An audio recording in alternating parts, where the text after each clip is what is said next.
Well, I think we're ready to go. I don't see too many people trickling in still. So, welcome everyone.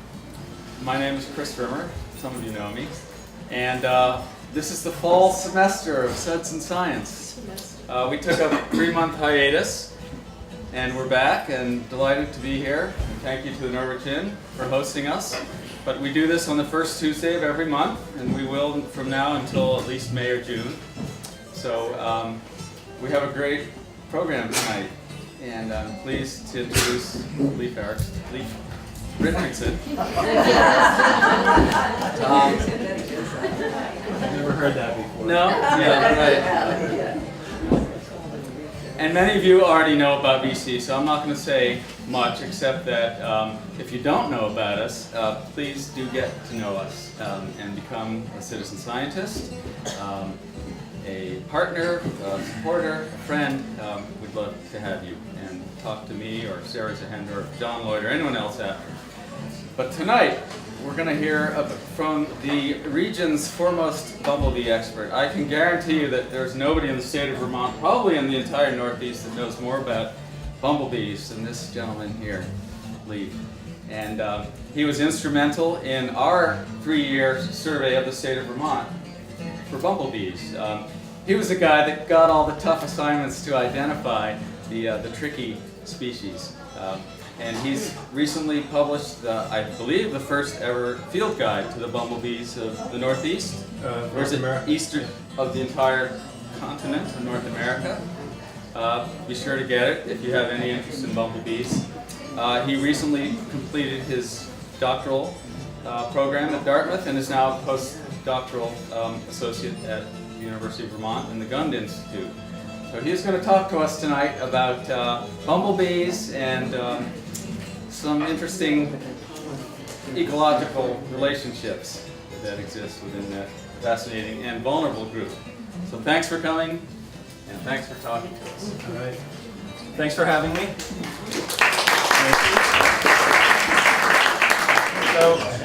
Thanks, Chris. So yeah, I recently finished doing a PhD at Dartmouth, so I was in your area all the time.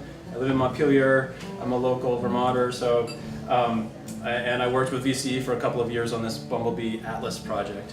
And so I have not been involved in the other citizen science projects that you guys might have been, but I feel like I know the organization pretty well. So I now work at UVM, as you heard, as a researcher, and I study crop pollination.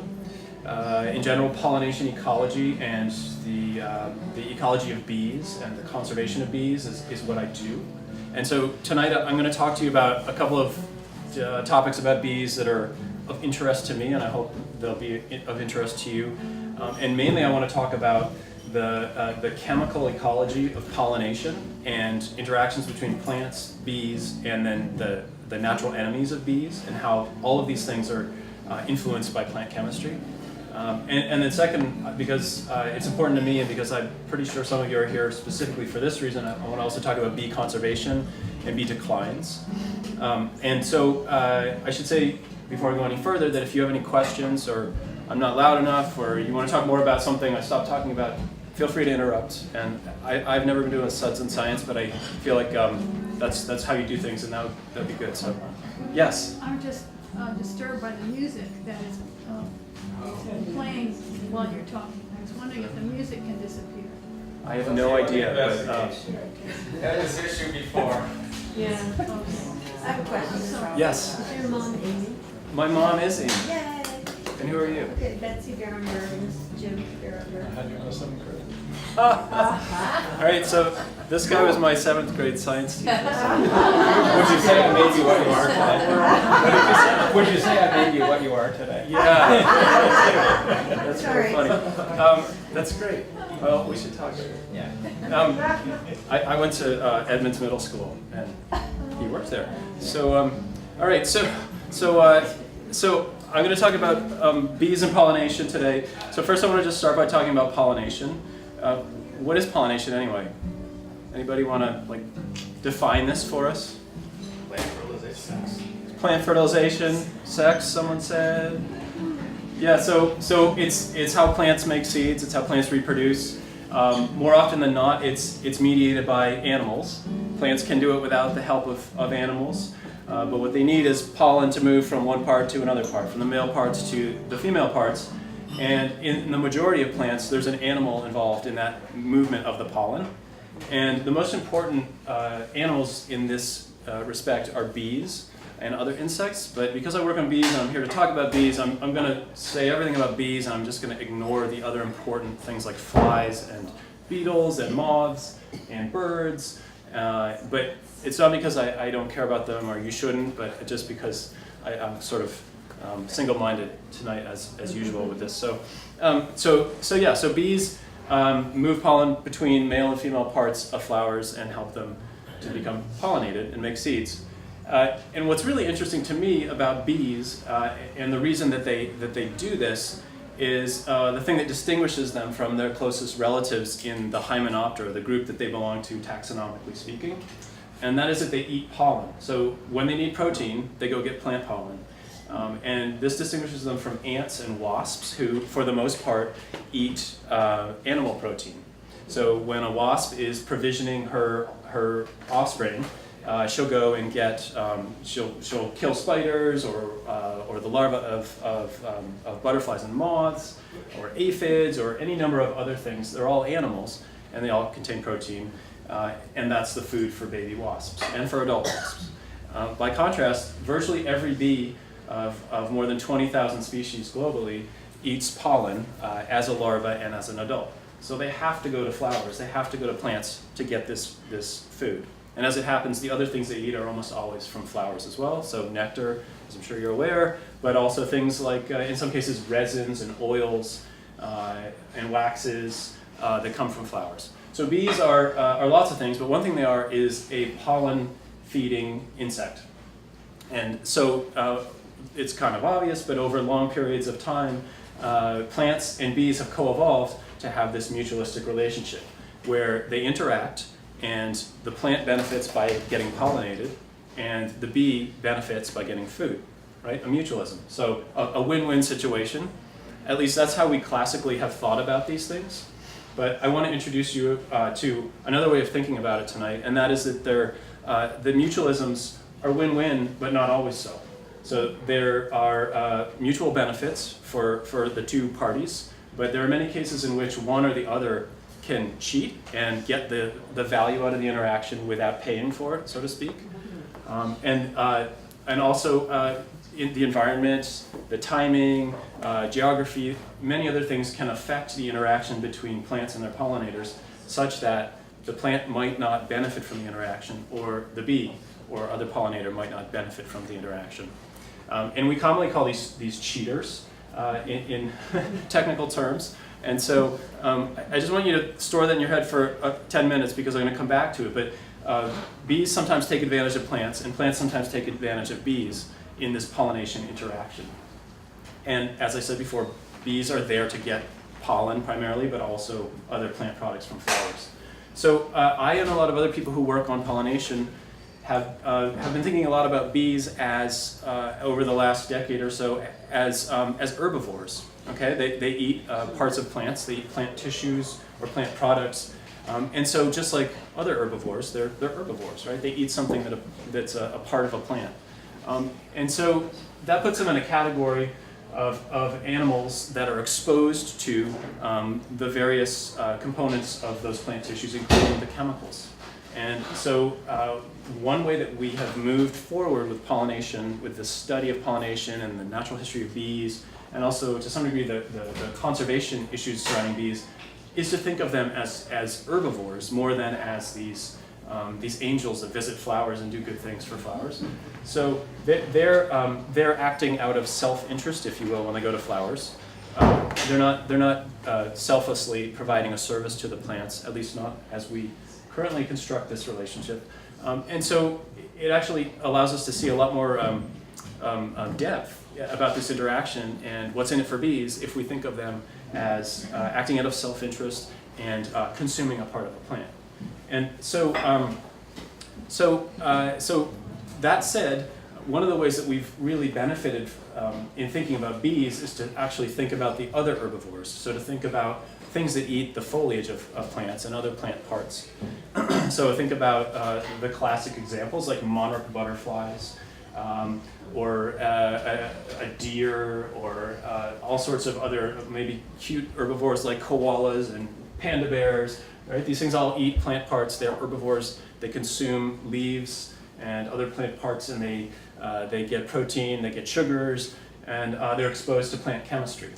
And the chemicals that they're exposed to primarily are known to scientists as plant secondary metabolites. And this includes things that are very familiar to you, so things like alkaloids, terpenoids, phenolics, iridoid glycosides. So alkaloids include things like caffeine and nicotine, which I'll talk more about this evening because they're of interest to bees. Terpenoids include many of the odors we get out of mint family plants, right? Thyme, oregano, mint. They include the chemicals, the active ingredients in marijuana.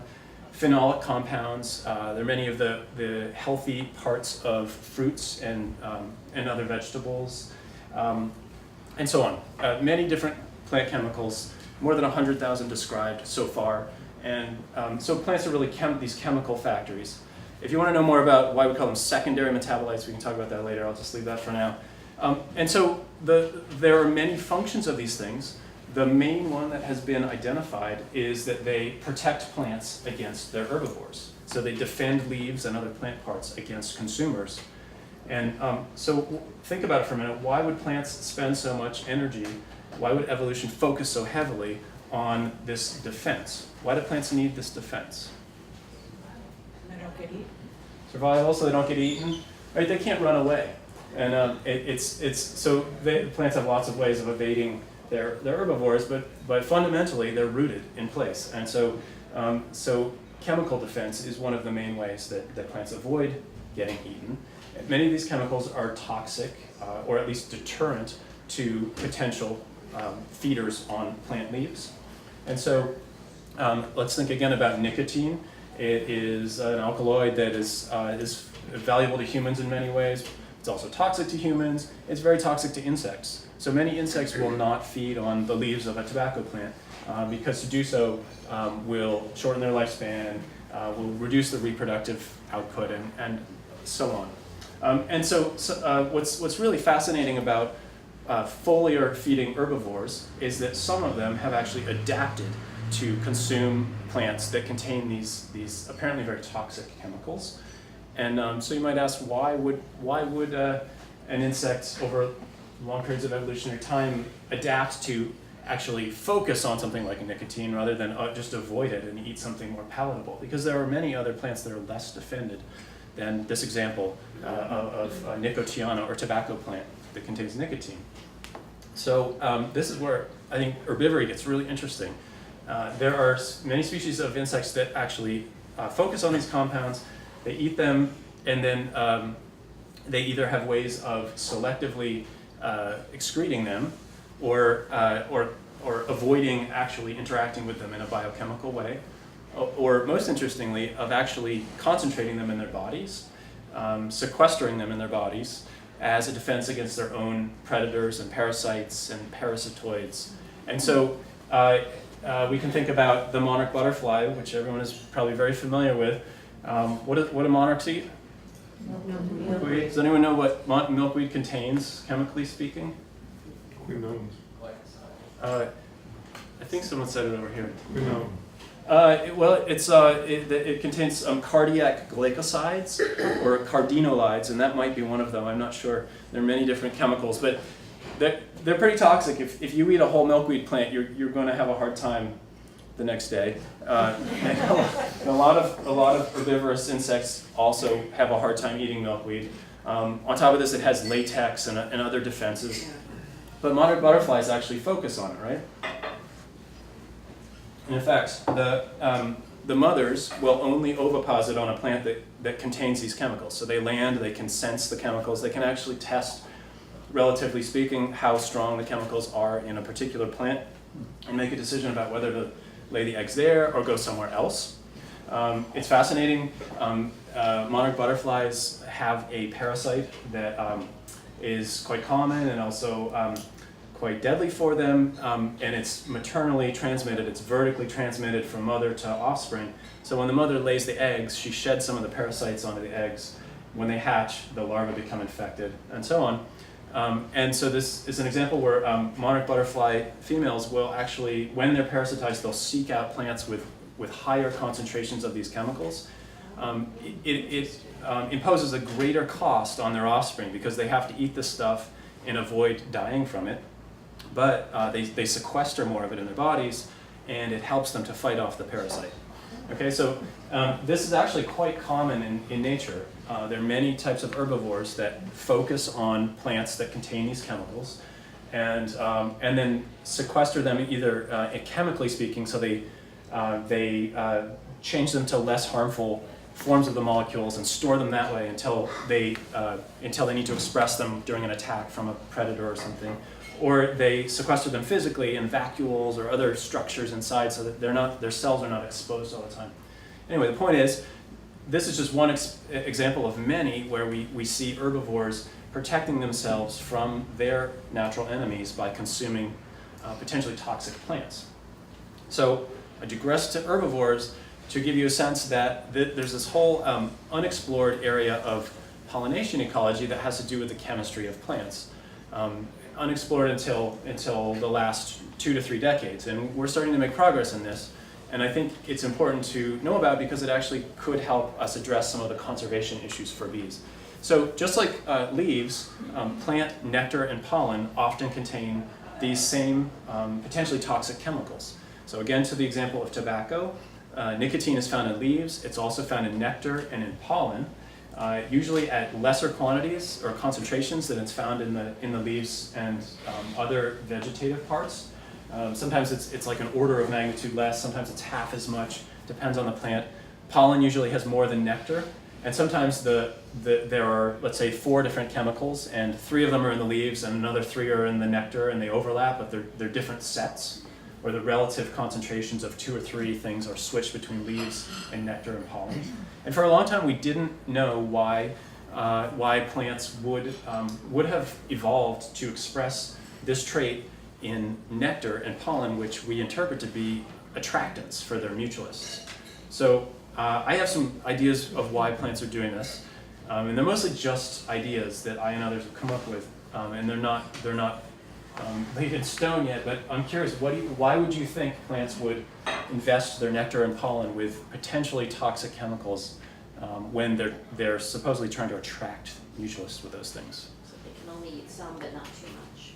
That's a great idea, yeah. So one thing is she said they could cause the consumer to only eat some of the resource, but not all of it.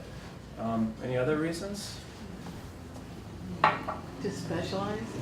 To specialize on? Well, just on one plant or one, the plant animal. Sure, yeah. It could cause specialization where only certain animals could consume that, right? Yeah. So that might benefit the plant. Why else would you have toxic nectar? To attract the insects. To attract insects, maybe? Right, so I just told you there are herbivores of leaves that focus on these things, so why not pollinators? So they could be attractants. Another big class of hypotheses to explain this is that these could be defensive chemicals. Just like they're defensive in leaves, they could be defending nectar and pollen from microbes, because we know that nectar commonly contains yeasts and other microbes that break down the sugars and change the odors, change the floral odors, change the visitor behavior, the pollinator behavior. So maybe these chemicals are like antibiotics that just sit in the nectar and keep it from spoiling.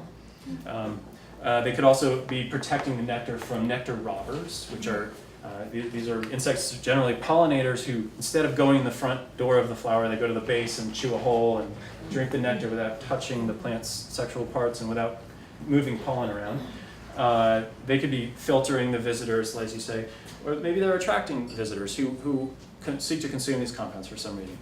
So on to this part of the story that I really feel like I'm here to tell you. So with colleagues at Dartmouth and at UMass Amherst, I've done some experiments looking at the effect of these chemicals on bumblebees when bumblebees consume them. And we started out with the idea Oh, I should say there's one other really important hypothesis, and that is that the chemicals are in the nectar and pollen because plants can't help it. Because plants, selection favors plants producing these compounds to defend their leaves from herbivores, but plants are starting up to the challenge of keeping these chemicals out of everywhere else that phloem and xylem can touch. And nectar is primarily a filtrate from the phloem, and so people will say, that if they're transporting alkaloids from the roots to the leaves and it goes past the flower, it's going to go into the flower. Okay, so all of these things that I've mentioned and that you mentioned and others have mentioned are actually partly true. They're true for at least some systems, but we don't have a global idea of why plants do this. And so maybe it's different for each group of plants. But so in my work with others, we set out to ask, could these things be attractants for bees? Could bees benefit in some way from consuming these chemicals just as some herbivores do? And I should say that we didn't think, and we still don't think that very many bees are specialists in the sense that they would eat these chemicals and sequester them in their bodies to make themselves toxic, the way a monarch butterfly larva might do. So this could be possible. It has never been demonstrated, and it's for various reasons it's relatively less likely to be the case. And so that's not what we're talking about. But maybe bees benefit from consuming nicotine and caffeine and other chemicals for other reasons. And so the ideas that I was working on, or have been working on, are that bees bees, when they're exposed to parasites, might experience a less detrimental effect of the parasites if they take a medicine. And so by medicine, I mean if they consume some plant nectar or pollen that is medicinal, that has a negative effect on the parasite without killing the bee. So I'll tell you about two different sets of experiments I've done to look at this. And so the first one we took across the river at Dartmouth in the basement of the Life Sciences Center. We took newly emerged worker bumblebees, put them in little vials, fed them all the nectar and pollen they could eat for 2 days, and then we inoculated them with a common parasite that infects up to 80% of bumblebees in nature around here. It's usually less, usually more like 20 to 30% of the bees this time of year are infected with this parasite. Doesn't kill them right away, doesn't usually kill them at all. It usually just reduces their lifespan and their reproductive output. We then randomly put them into one of two different diet treatments. One was they got all the pollen and nectar they could eat each day, and the nectar is just a simple 30% sucrose solution. It's similar to plant nectar.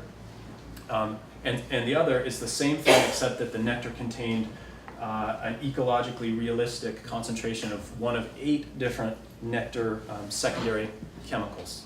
So that included nicotine, anabasine, which is another alkaloid similar to nicotine, caffeine. Each bee only got one chemical. Iridoid glycosides, which are chemicals found in plantago or plantain, not in the nectar but in the leaves. They're found in the nectar of turtlehead, a common wetland plant around here. And a number of other things, some phenolics and terpenoids. And what we found, so we fed them like this for 8 days, and then we measured their parasite load and compared the control bees to the experimental bees in each case. And what we found is that bees that consumed these chemicals, for 4 of the 8 chemicals, had significantly lower parasite loads than bees that just got the control diet, showing that when bees ate this putative medicine, they got better, or they got less worse, I guess is a better way to put it, because they did have parasites. In a few cases, they cleared their parasite infection, but for the most part, they were healthier. And for most of the chemicals, we saw no difference in mortality in this over the course of this experiment. So we didn't give the bees any choice here. We gave them food, and they could choose to eat or not, but they didn't have a choice of food with nicotine or food without. And so what's really needed to ask whether bees are actually medicating with these chemicals is to give them choices. And ideally, one would do this in a laboratory where you'd have bees that are parasitized with exposure with access to nectar containing nicotine and nectar not containing nicotine, and then bees that are not infected and exposure to those two or access to those two options. And some of those experiments are underway. But another way to do it, and a more realistic way to do it, might be to go outside and change the concentrations of the chemicals in flowers, and then let bees just naturally forage on those flowers, and then ask the bees, are you parasitized or not? By ask, I mean destructively sample a few of them. So what I did is working with turtlehead, which is this wetland plant. It's got white flowers that don't have much odor. They're very pretty though. People grow them in gardens. There's a hot pink colored one that's really common in gardens. If you grow this, if you know what the plant is, you should try sometime chew a piece of the leaf and spit it out. They're intensely bitter. It's like quinine or something. And those are iridoid glycoside chemicals. They're actually medicinal for people at the right concentrations. So you're not going to die if you just taste it, but you get a sense of what the bee experiences when it goes to the flowers. Because in this research we tested it was previously known that the leaves contain these chemicals. We tested the nectar and pollen and found that those plant parts also contained these chemicals. And bees are consuming them. And in the lab experiment, we found that those chemicals reduce bee parasite load. So the obvious question was, well, bees, do they choose these chemicals when they have a choice? And if a population of plants has those that produce really sweet nectar and those that produce really bitter nectar, that is lesser and greater quantities of these chemicals in the nectar, do bees make choices about where they eat? And does that affect plant reproduction and bee health? So we did this experiment where I set out lots of flowers in these arrays, and I pipetted in nectar solutions to the flowers that contain the chemicals, and I created 3 different treatments. So there were flowers with, relative to the natural range of variation in the population, there were flowers with really low iridoid glycoside concentration, so not bitter at all. Flowers right at the mean, the average of the population, and then flowers that really high concentrations and quite bitter, not off the charts. The bees in their foraging day would already have experienced this flower once or twice in this population of plants, but it was the rare one that was really bitter. And so what I found was that, and so I let bees forage on these flowers. I recorded the time that it took for them to be in a flower, to go to the next flower, whether they came back to the first flower. And afterwards, I collected the bee and checked whether it was parasitized with the same parasite I mentioned earlier. It's actually called Crothidia. It's a gut parasite. And also whether they had been attacked by a parasitoid fly, which grabs the bee in midair, lays an egg under some of the abdominal scutes, and the egg, or inserts it inside actually, and the egg hatches and the larva develops inside the bee over the course of a week and a half, eventually killing the bee, but in the process changing its behavior somewhat. So we asked whether either of these 2 antagonists would affect bees' foraging decisions in the face of this table laid with potentially medicinal foods. And so what I found was that for bees that were healthy, they turned out to have not been parasitized by the parasite or carrying the parasitoid. They didn't make any distinction when in the number of seconds they spent inside of each flower. They went in and they drank and they left. And whether it was the low, the medium, or the high strength nectar, they didn't seem to make a distinction. They still ate for the same number of seconds. And they were just as likely to return to the flowers unless they were the most bitter ones, and then they avoided them. But when bees were parasitized with the gut parasite, they preferentially, they spent more time in the flowers with the highest concentrations of iridoid glycosides, and less time in the flowers with the low concentrations that were just sugary and sweet. And they were much more likely to fly up and return to the flowers that were most bitter.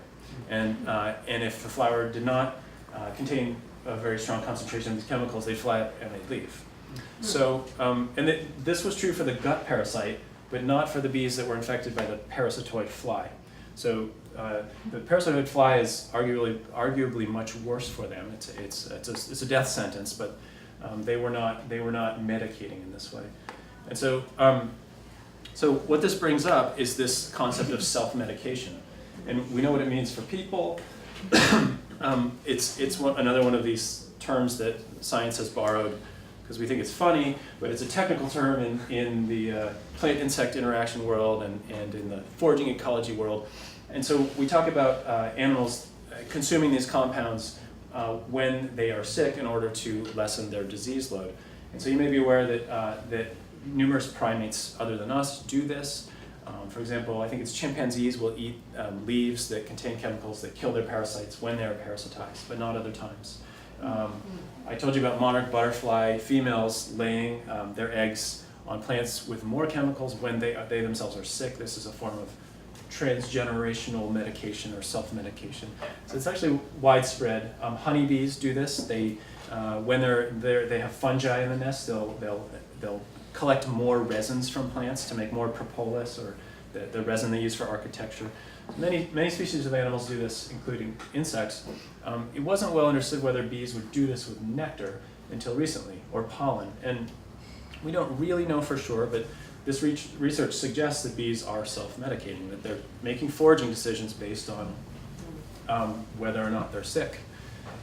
And the final part of this story is that I also looked at the amount of pollen that bees passively transported away from flowers as a function of the chemistry of that flower. So we use this thing called an interview stick. It's a bamboo rod with a little water pick at the end, and you put a cut flower in it, dose the flower with high, medium, or low iridoid glycoside concentration, and then put fluorescent dye on the anthers, and then offer it to a bee. And the bees forage on it in a sort of natural way. By offer, I mean I just sort of put it with the other flowers. And after the bee visits that, I follow it as it visits other flowers, and I collect the stigmas of those flowers to look at the transport of this fluorescent dye, which we consider an analog for pollen transport. The granules of the fluorescent dye are about the same size and weight as pollen grains, and so it's a way to estimate pollen flow among plants, because you can see it with a microscope later, and you know where it came from because it's hot pink or it's fluorescent green. And so what I found is that plants with the high iridoid glycoside concentrations in their nectar exported more pollen, which means they sired more seeds, or I estimate that they fathered more seeds of other plants. I wasn't able to look at whether they themselves made more seeds, so whether more pollen came in, but we would expect that would be the case because bees stayed longer at those flowers. So here we have these chemicals.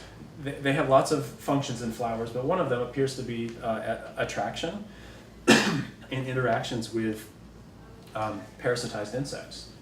And so if you think about it, this brings up some really interesting questions about how plants and their pollinators interact and evolve over long periods of time.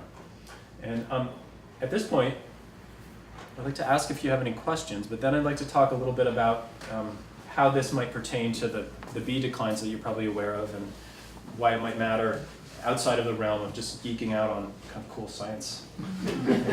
So, any comments, questions?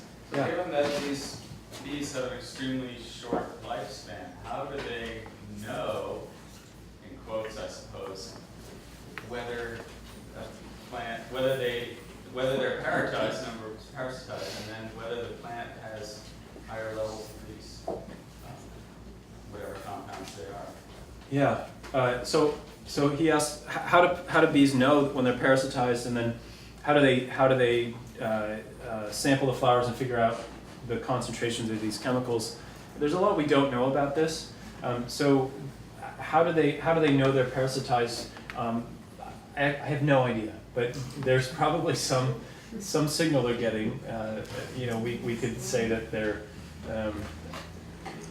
there's probably something they're getting, some sort of information they're getting from their gut based on their digestion or how much they need to eat. I actually have no idea. Or it changes their sense of taste or whatever. Or it could actually change their sense of taste. It could do something to their neurology, in particular with these parasitoids that they grow very quickly and eventually squeeze out a lot of the space inside that would normally be used by the bee for digestion or whatever. Maybe they itch. What's that? Maybe they itch. Yeah, maybe they itch. Let's just say it's uncomfortable to carry a parasite in your gut. But bees are pretty good at sensing odors and tastes, and so what we think is that they go to flowers and actually sample the flavors, and they drink and make a decision about whether to stay and drink more, I guess is one way to put it. They may forage at a given patch of flowers and make a decision about relative strength of the chemicals in the resources, and then either stay in the patch or go to another patch based on whether they're foraging in part for chemicals or not. There's a lot about this we have no idea about. The classical model of this is that bees are there for the food, so they make decisions about relative quality of pollen and nectar, and so nectar strength, and there's a whole branch of this study that aims to show that bees forage optimally, that in an energetic sense, that they're making all their decisions about where to get their food based on how much energy it returns and how much it costs them to go out on a foraging trip. And I think we need to layer on this possibility that it's not just energy, it's not just sugar and protein, but also other things like chemicals that they might be selected to sample so as to be able to optimally collect those things as well. I'll also say that the bees I study are social bees for the most part. Bumblebees are social bees, and so they live in a colony with their sisters and their mother and occasionally their brothers. And so when they go home, they get information about the colony's needs. The queen communicates with the workforce through chemicals and sometimes aggression and other sorts of physical behaviors. So they may go out looking for, let's say, pollen, because there's a need for pollen in the colony. So some of the decisions are made based on colony needs, not individual status. Yeah. Yeah. When you say they go home to them, their mothers and their sisters, maybe their brothers, how large a colony are you talking about? I mean, we know there's so many honeybees and stuff in a hive, but in the bumblebee situation, Right. So I should have said this up front, but I'm mostly talking about wild bees here, not honeybees, which are managed European honeybee, not native here, mostly a farm animal, occasionally naturalized. Bumblebee colonies are much smaller than honeybee colonies. They tend to be, they start out with just the queen and the first clutch of workers, so it's about 8 to 10 bees. By the end of the summer, some of them are 40 individuals, some of them are 400. At the upper margin, it's more like 1,000 in the very largest colonies. But much more typically, let's say 100 to 150 bees by the end of the summer. So really pretty small. To remind you that it's composed of the reproductive female, who we call a queen or a gyne, and mainly her female offspring, who are not mated, and so mainly are not laying eggs, although they're capable of laying eggs, and that's a whole other story that I'll skip for now unless you want to talk about it. And then eventually male offspring who are reproductives and queens who are reproductives. Yes? What do the nests look like? Oh, the nests so they're not hexagonal. The cells are not hexagonal like honeybees. They're more like, you ever seen the movie Aliens? This movie, they have these pods that the aliens live in. So they're kind of ovoid, elongated egg-shaped things. They're like quite attractive. They're kind of beautiful structures, but they're not as strictly geometric as a honeybee architecture. And they tend to build things right up on top of each other. Yeah, not quite like that either, where you have these hexagons and these different shelves. It's kind of like they'll build a blob over here and a blob over here. And Are we missing seeing them? I'm not sure I've ever seen one. they live underground for the most part, and when they live above ground, they're usually trying to keep you from knowing where they live. So it's actually very hard to find a bumblebee nest. So they're around you, but you normally don't even know that they're living there. Yeah. Yes. Is there a common terrain or area that a bumblebee would place its nest? Like they have a specialized area? So she asked, is there a common place that bumblebee nests are found? And so it depends on the species. Most of them nest underground, but they're pretty flexible about nesting. So many species can nest in underground in preformed cavities, like an abandoned rodent den. But the same species could nest in a birdhouse or the back of your woodshed behind some old, woody, barky material, or in the wall of a house where there's insulation. They're pretty flexible about where they build a nest. Some of them nest on the surface of the ground, and they thatch. So they clip a lot of leaves and they make like a little roof. It's not waterproof, but and they'll have like a little trail, a thatched trail that runs away from the surface nest. So they're really, I mean, you see bees on flowers and you feel like there are lots of them or they're all around you, but where do they go? It's not like the nests are 5 miles away, way up in the woods where you never could encounter them. They're often right around the corner and at the base of the foundation of your house, or they tend to nest around people. Yeah. Yes? Do white flowers reflect more ultraviolet? Do white flowers reflect more ultraviolet? Some of them do. Some of them don't, I guess.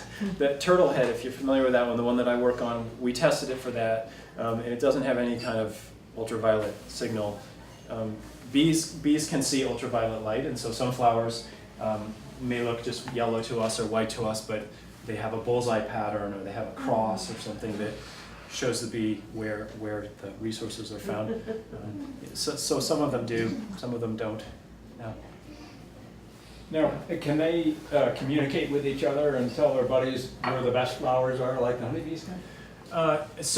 The answer to that is yes and no. So honeybees have this waggle dance, this amazing behavior where they can communicate the relative magnitude of the resource they found, the direction that the other bees should fly to get it, and the distance they should fly. So it's enough information that they can go right out to the exact spot, even when it's really far away. Bumblebees don't do that, but they do something more primitive and analogous. So they'll just run around like crazy on the surface of the hive, and there's some sort of linear thing to it where others can figure out the relative magnitude of it, and something like it's over there instead of over there, but they can't tell you exactly where it is. And so they do recruit their nestmates to flowers, but not with the kind of skill that a honeybee and other types of social bees sometimes do. I mean, it seems like they're lost half the time. If you ever watch an individual, they'll go here, then they'll go here, then they're back here, and I think, are they looking for, what are they looking for? Yeah, they often do seem like they're lost. If you see them in the springtime, it's usually the queens at that time, and they're searching for nest sites, and so they're not lost, but they're also not. They don't know where they're going. They're just bumbling around, no pun intended, looking for a hole in the ground or the right place under some dead grass. And you can actually watch this. They'll land, and they'll go under something, and they'll come out 30 seconds later, fly a short distance and do it again. Those are nest searchers. Later in the season, they might look like they're lost, but they tend to be following a program. You know, they're going to a place, they're foraging 10 times, and if it doesn't work out for them, they just shoot off somewhere else and do it again. So yeah. Yes. Most of the bumblebees species specific to a flower, or do they tend to be more generalist? Like bees I watch, they seem to go to 5 or 6 different flowers. Yeah. So that's certainly benefiting them getting nectar and pollen, but there's a great chance that they'll land on the same flower and help pollinate it. Right. So she asks whether bumblebees are generalized in their preferences for flowers or specialists, and they're really generalized. So they use, most of the species use hundreds of different plant species. They're not particularly faithful to native plants as opposed to non-native plants. They will visit multiple species of plants on one foraging visit. Sometimes they'll get their nectar in one place, their pollen somewhere else. Generally, workers, individual bees who are doing the foraging will specialize on something for the day, and they'll also have a second thing that they're getting. The person who worked this out and described it called it majoring and minoring, maybe because he was an academic. But so they tend to have the main thing they're going for, and then this other thing that they'll collect if they find it. But individual bees over their lifetimes they'll learn skills, and they'll be able to do more complex work, and they'll change their preferences over time. But the colony, if you look at the pollen in a wild bumblebee colony, or the nectar, you'll find that it's really heterogeneous. It's from a lot of different things.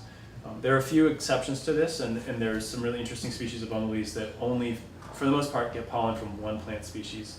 Those are mostly in montane parts of Central Europe and West Asia, and not here.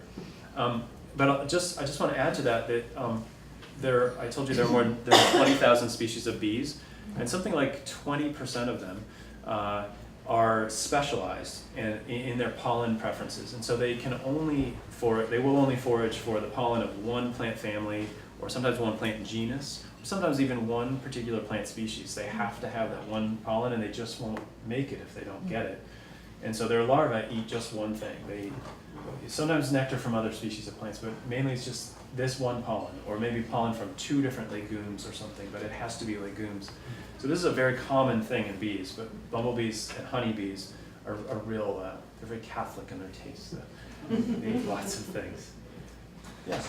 So do bumblebees and honeybees pollinate the same flowers? And are they pollinating at the same time?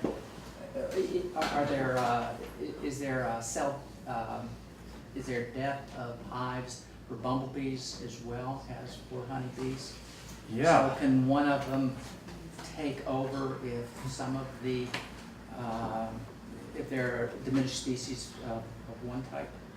You mean, can one species take over from another Yes. species and take Yes. the ecological role of Yes. it, maybe? Yeah, okay, so so first of all, honeybees and bumblebees do forage at many of the same plants. So they're both real generalists, and they'll often be found on the same plants at the same time. So they actually compete with each other. And so if you keep honeybees, you may actually be doing a disservice to the wild bees, because honeybees collect a great mass of nectar and pollen, enough to feed many thousands of colonies of bumblebees. So they do compete, they use the same things. But the question of whether one can fill in for the other one is a really interesting topic, because we have this, what many people perceive to be a pollination crisis in North America as well as elsewhere. So you're probably aware that honeybees have these diseases and this thing called colony collapse disorder, which is a suite of symptoms that lead to bees leaving the colony en masse and not coming back. Lots of other reasons that honeybees are dying. The big one is probably these mites that they get. And so we're really worried about honeybee loss because of honey, but also because of pollination of agricultural crops.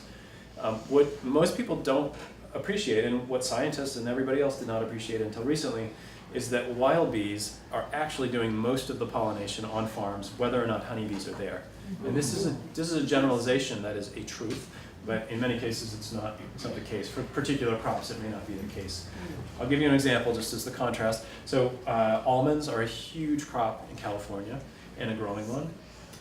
There aren't very many bees that are out and flying in February when almonds are flowering. And so honeybees are doing all the work there. So there just aren't native bees for this plant that comes from the Mediterranean. So honeybees are really important there. By contrast, most of the crops that we grow here in Vermont, you can think of tomatoes and peppers and squash. Most of the plants that we grow here that need pollinators are being pollinated primarily by native species of insects, mostly bees, and they're not managed. So they're wild animals. So imagine if we had raccoons and squirrels and deer coming to farms and performing an essential service, and then leaving again. It's like that. So it's sort of the contrast between an agricultural animal and a related congener, a related species that lives in the woods, but happens to come to the farm and do this essential thing. And so this is obviously why, one of the reasons we're concerned about the loss of native species of bees. Personally, I'm concerned for the intrinsic value I see in these bugs. I think they're valuable just as they are, but this is a place in conservation and in natural resource management, in agriculture, where we have a forceful case we can make that we're losing a piece of nature that has a monetary value to us, that has a quantifiable value to human beings in our most selfish sense. Like we need to eat, and many of the things we most cherish when we eat are the result of an interaction between a plant and a bee. And it's a wild bee. And so if we lose those bees, we lose those foods, or at least we lose the quantities and varieties that we have. So we may still be able to eat all those fruits, but we may have to hand pollinate them ourselves or pay someone else to do it, some other human. And this is not crazy talk. This is real. There are places in China where crops are actually being pollinated by hand by humans who are climbing the trees and moving pollen around because of pollution, and we think that's why the bees are not there. So what I'm getting at here, and I'm going on and on because this is one of my things that I want to talk about, because it's really maybe the most important thing I can say to you tonight, is wild bees are very important as deliverers of this ecosystem service of pollination. And so we know that many species of bumblebees are declining and some other species of bees are declining. And it's the same old story where just like tigers, just like tuna fish, just like lots of other things, you kind of ache because you care about this and they have intrinsic value and you care about conservation, I'm guessing. But there's this added layer where there's this real functional importance to us of these things as pollinators of our crops, but also pollinators of wild plants that underpin the ecosystems that we enjoy when we go hiking. But more importantly, to us, they contribute to the filtration of water and the sequestration of carbon and other nutrient cycling and things we really depend on, whether we think we care about nature or not, whether we want to spend money on it or not. This matters to us. So I think the finding the problems for bees and then figuring out how humans can live alongside bees is probably one of the more important conservation issues that we could attend to right now. Could you address some of the root problems behind the declines? Sure. So Chris asked about root problems, and so there are many. It's a long list. So starting with honeybees, where people know a lot about, the general public knows a lot about honeybees. Colony collapse disorder is thought to be caused by lots of things, maybe viruses in concert with mites, and poor nutrition, which is a function of the industrial strength beekeeping that we now see as very common, where we truck bees around the continent and they work for a month in the almonds in Florida, California first, and then they go to North Dakota and they pollinate apples, and then they go somewhere else and they do clover, and they just don't eat well. So they're stressed, they have diseases. So those are the kinds of things that we know about for honeybees. For wild bees, and I'll talk mostly about bumblebees here because that's what I work on and know most about. The problems are analogous, but they're an overlapping set of issues. There are diseases for bumblebees. Some of them are just natural things that are causing problems for the bees where they live. Others are accidentally introduced by people with agriculture. So you can buy a box of bumblebees and you can have it shipped to you from Toronto or from other places where they're grown. If you live in Argentina and you're a raspberry grower, you can buy a box of bumblebees from the UK and it's shipped to you from there. And with those bees come parasites. And when the bees escape from your raspberry bushes in Argentina and go foraging on wild plants, they leave their parasites on the flowers, and you can see where this goes. So for bumblebees, it's parasites that are moved around by people in that way. It's other kinds of pathogens potentially. It's the loss of habitat. So the loss of habitats we didn't think about so much until we changed them, like just sort of weedy margins of fields where there are lots of flowers. Intact forested ecosystems where there aren't a lot of flowers in them in midsummer, but in springtime there are quite a lot of flowers, and maybe in the fall there's another set of flowers. That sort of thing. So land use change. Climate change, we know, is affecting bumblebees. With some other folks recently, I was able to show that bumblebees are, over time, the ranges are shrinking because of climate warming. So bees are not, some species of insects, as the climate is warming, they're just shifting northward. This could be problematic, but for now they're okay. They've moved 100 miles north at the northern margin of the range and contracted 100 miles from the southern margin of the range, and the net effect is no change in the overall area they occupy. For bumblebees, across Europe and North America, across many species, we see the same pattern where they're losing the ground in the south, but they're not increasing to the north, even though the land is warming north of them. And they appear to be adapted to live in these habitats that are newly available farther north. They're just not moving. So climate change is another thing. And the list goes on and on. So a lot of people will then ask, what could we do about this? And I think the answer is, there are some easy answers and some really hard answers. And I'll just start with a hard one, which is we have these kind of overarching problems that are not just for bees, but for other things. And I would say that climate change is a big part of it. So there's the loss of habitat through the phenomenon I just described, but also changes in interactions with plants because of shifts in timing, shifts in geography for the plant but not the bee, and vice versa. Right? So if people are interested in helping bees, probably the most important thing they could do is collectively fix that problem. But there are many other issues where we can much more easily make a difference. And so one of them is about these pathogens moving around. And for now, this industry where bumblebees are shipped around the continent or between continents is almost entirely unregulated.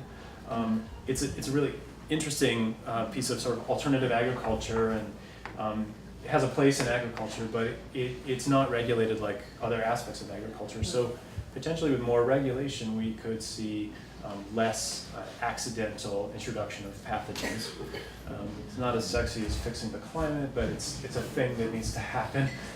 And then there are a lot of small things people can do about habitat, right? So you can plant bee-friendly plants, and you can stop spraying pesticides, something I actually didn't say before. Pesticides are a very big issue for bees. So individually or collectively in a community, reducing the use of pesticides, increasing habitat by planting the right kinds of things, or protecting your woodlot in the right way. These are all important steps on a local level. So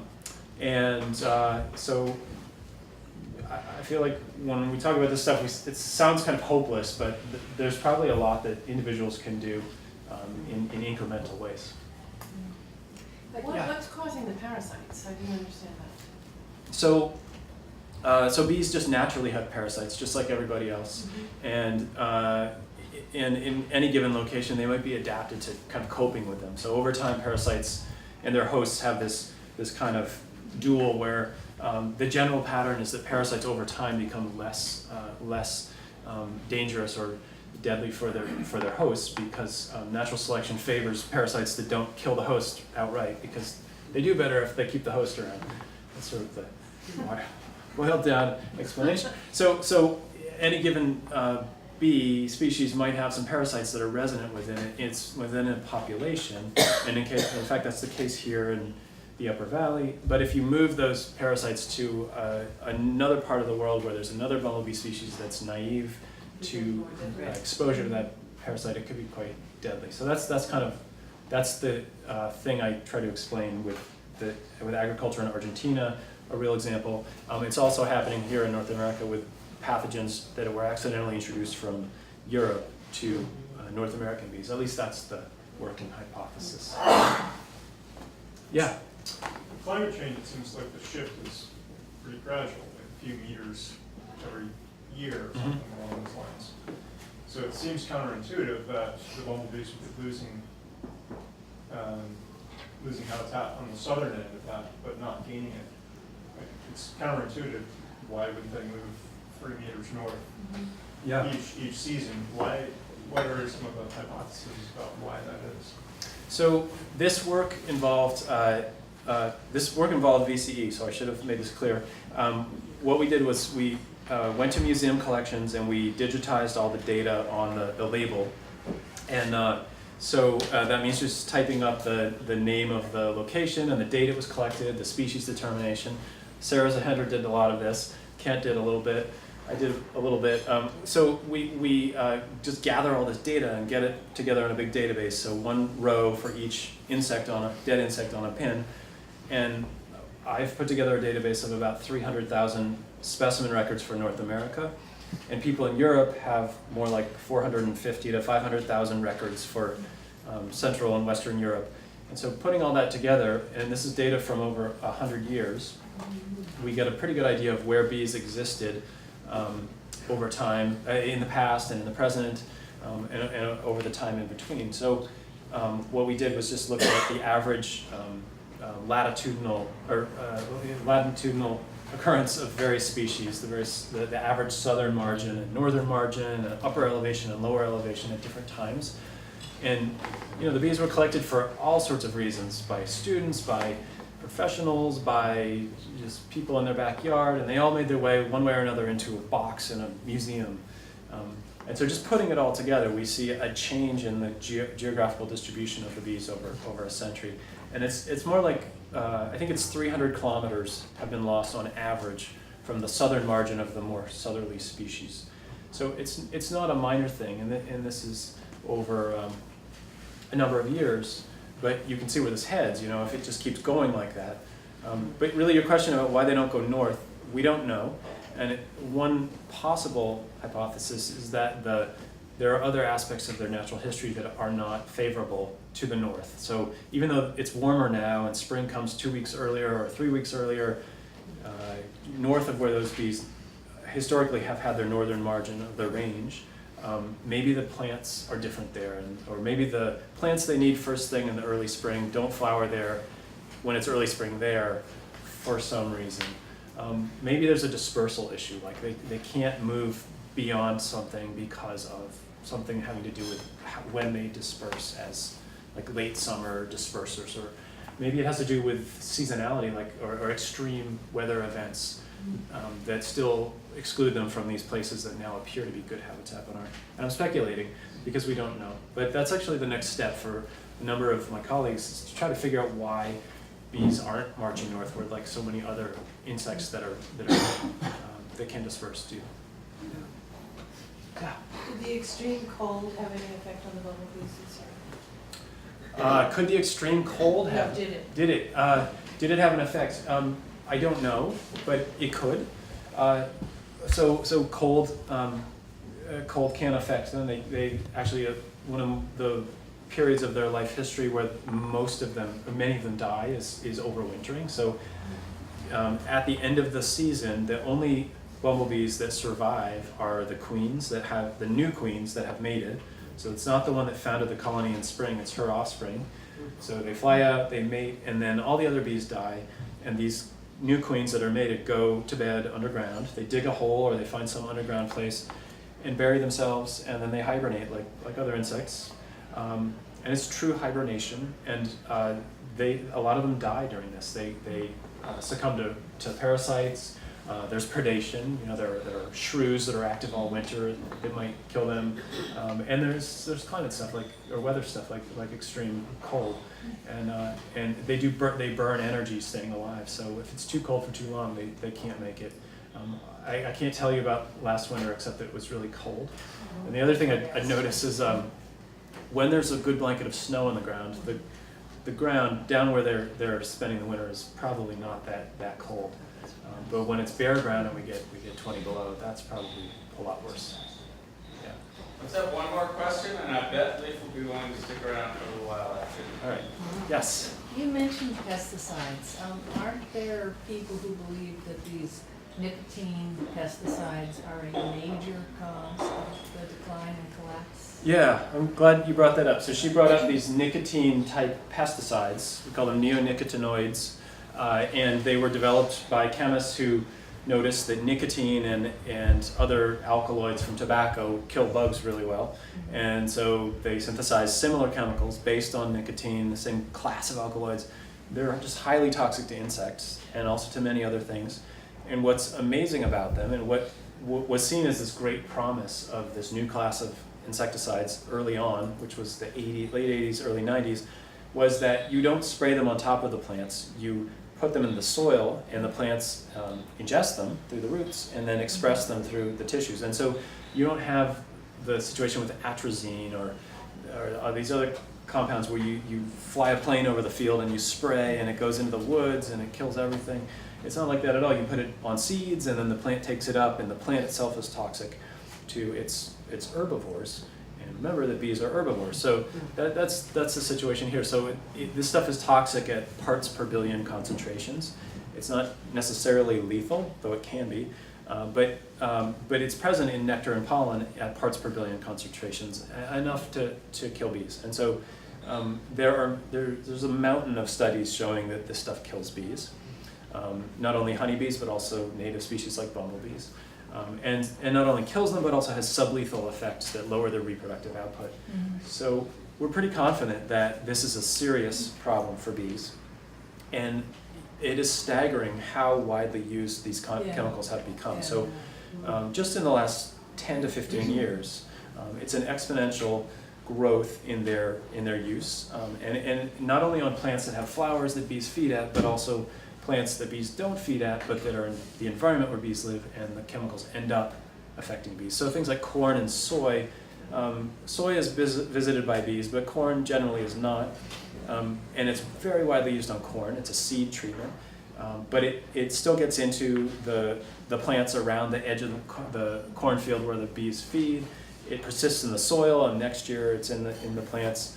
And in other ways, bees are exposed to it. So I talk more about climate than pesticides. I probably talk more about habitat changes than pesticides, but I would say that you have identified probably the biggest threat to wild bees right now, and that is neonicotinoid pesticides. There are things we can do about that. There are things you can do about that. For example, in Ontario, if you're a farmer, you have 3 more years in which you can use these chemicals, and then it's illegal. And that's going to be hard for a lot of farmers. But it's going to affect yield. It's going to change things for the worse for some farmers. But that's something people could do in other parts of the world and haven't. So if you care about this, I would encourage you to think about why we haven't made that choice in the United States. Did bees evolve from wasps too? Did they evolve from wasps? Bees and wasps evolved from a common ancestor, and it was more wasp-like than bee-like. And the key thing that happened was one lineage started eating pollen instead of animal protein, and then a whole host of other changes took place as bees developed. But yeah, something like a wasp that